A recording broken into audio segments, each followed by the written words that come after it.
اور دعا سارے شہادت کی مانگ رہے تھے.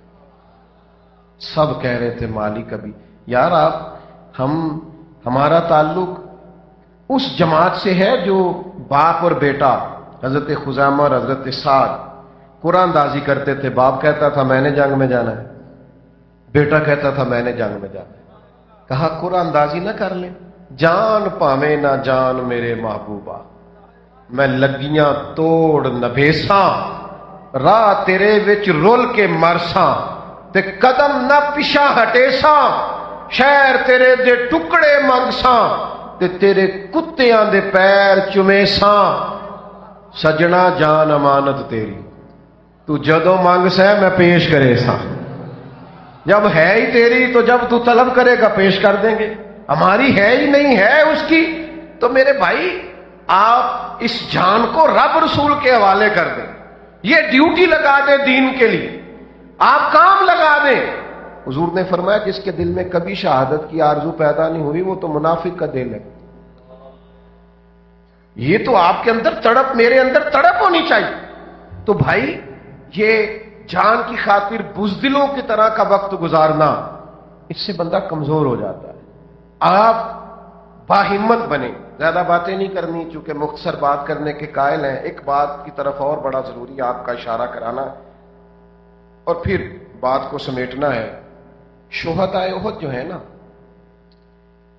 ان کے مزارات پر میرے نبی کریم علیہ السلام بڑی محبت سے جایا کرتے، پھر خلفائے راشدین بھی جاتے.